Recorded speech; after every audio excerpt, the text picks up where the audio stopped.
Hey everybody, Rob from Karma Comment Chameleon coming at you with a couple of Choosing Beggars stories. Lady hates the cake she bought because the writing sucked. We didn't write it. Let's jump right in. So the store I work in happens to have a bakery that is connected to a main bakery in another city. Customers order cakes and we get them delivered from the main bakery every day. But in case customers didn't have time to place an order before they needed it, or in most cases, we're just too lazy, we also have dozens of assorted frozen cakes in a display next to the bakery, and if they needed writing on it, we could write on it with icing. Now, I don't work in the bakery, but recently, I have been practicing my writing with the manager in case nobody is in the bakery to write on a cake if a customer needs it. The problem is, I'm just a beginner, and I don't have a lot of confidence in my skills yet, so I normally go and get another person that knows how to write on a cake so I don't mess it up. I didn't think I was that bad until I met this one lady and her daughter. Cast me, M manager, CB hip grandma. It was a fairly slow evening when I get a call to help someone at the bakery. The people working there usually leave around dinner time, so people at my department usually have to help customers instead. As soon as I get there, I saw that it was one of those hip grandmas you see on greeting cards. She had all the traits: sunglasses, a pink number 1 grandma t-shirt, hot pink dyed hair with white roots, dead serious, and the look of entitlement you can only get out of a senior citizen that knew all the tricks to getting what they wanted. She and her daughter had one of the frozen cakes from the display and asked me if I could write on it for them. And I was very honest and I warned them, I don't have much experience, so I might not be the best at it. Oh no, this cake needs to be beautiful. It's for my grandson. I can go find someone who can probably write better than me. Please do, and hurry, the party is tomorrow. Kinda confused why it's so urgent if it's not needed by then, but oh well.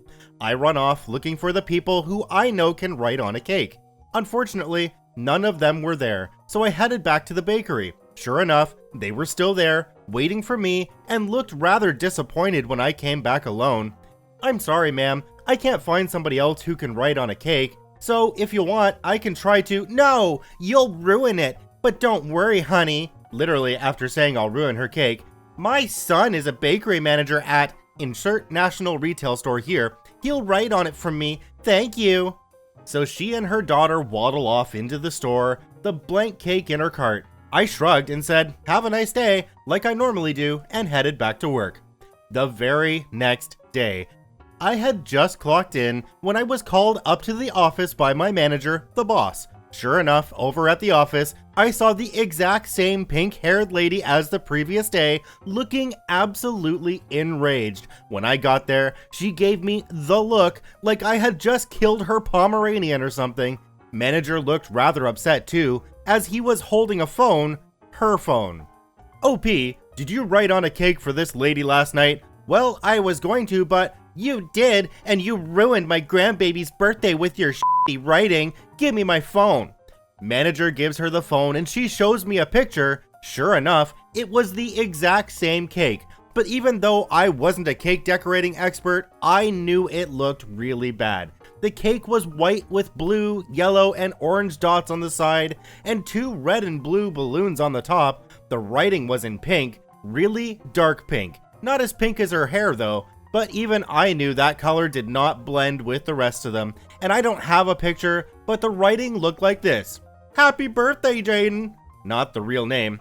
Now, I wouldn't be fuming mad if the writing was that bad on my birthday cake, but I'm in my 20s and this is for a kid. I'm assuming a fairly young kid. I would understand getting a little annoyed if it looked like that too. Only problem is this: I didn't write it. Manager, I didn't write that. Well, it's one of our cakes and you were here last night, and she says you came to help her. Yes, he did, and he was saying how much he hated writing on cakes and refused to get another person to write on it for me. Well, ma'am, I was here last night and I saw him run up here looking for someone else to write for you, but there was nobody. Yeah, and didn't you say you would get your son to write on it for you? Are you saying my son wrote this crap on my grandson's birthday cake? He's a professional. He can write better than you could ever wish you could. Okay, ma'am, you're starting to step out of, I want a refund for this cake. Ever so curious. Well, where is it? What? The cake. You have to have it with you to get a refund. Don't you have a job to get to? Or maybe you won't after we're done here. Actually, he's right. You do need to have the cake and your receipt with you to get our policy. We offer a 200% refund policy, meaning if a product is damaged, you can get a new one and your money back. OP, I think you should go. Okay, sorry. Wait, apologize for this shitty writing. But I did apologize or you will make your store lose my business forever. By this point, I can tell manager wanted to be done with this lady as much as I did, so I put on my best actor performance and apologized profusely. I really did feel bad for the kid, but not for her. I went to my post and stayed there, quiet, for a while, until I met up with manager again later that night, who came back to see me, and he told me what happened after I left them there. Apparently, Choosing Beggar demanded me to be fired for my sloppy handwriting. Manager tried to explain that I technically wasn't trained to write on cakes yet, I was just practicing, so she should forgive me if it wasn't as good as she wanted, but she still demanded my termination. Eventually, manager warned her that she needed to leave or he will call security. That was when she started blaming manager for my mistake, which never was my mistake in the first place, asking him how could he hire such bad workers and doesn't he know the customer's always right? Finally, Choosing Beggar waddled out the door, no refund, nor did she get a new cake. He told me not to worry, as he actually did call the security officer and have him check the tapes from the previous night. Sure enough, they confirmed I did offer to write on the cake, but they refused and left with the cake anyway. He had a feeling, since she brought up her son, that she was defending him for his crappy handwriting, even though he was supposedly a bakery manager. We had a laugh, and he left me to my work. Only lesson I took from this, never trust old ladies with tie-dyed hair.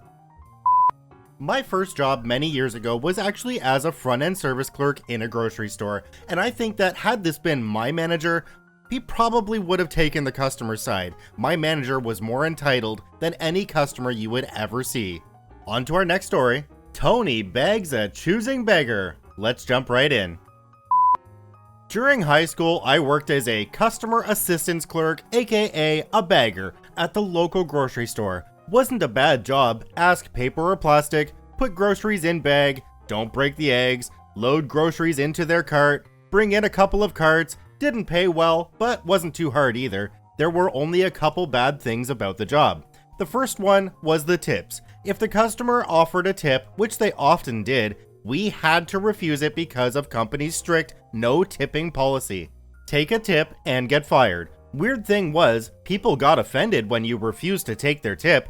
The second bad part was a regular customer we will call Karen. She was a choosing beggar. She would try to use expired coupons and wanted us to price match a competitor's sale flyer from several weeks ago. Manager gets called. She would eat cherries and grapes as she went through the store and then pay by weight for what was left in the package. We would catch her and she would deny it. She would overload her cart to the point it's damaged products, which she would then want the item discounted or free. Manager gets called. She would watch us bag her groceries like a post-menopausal hawk and tell us how to do our jobs.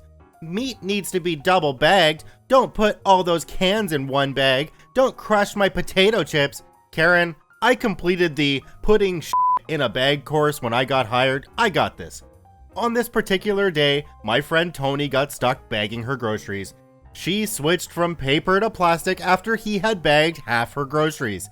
He goes back and rebags her groceries. He had to put everything in a different cart because the one he picked didn't look clean enough. Cashier gives her the total and she loses her shit. Prices are too damn high and the store is trying to rob her. She demands to know why she didn't get double coupon. Cashier explains that double coupon Tuesday is, in fact, only on Tuesday, not on Thursday.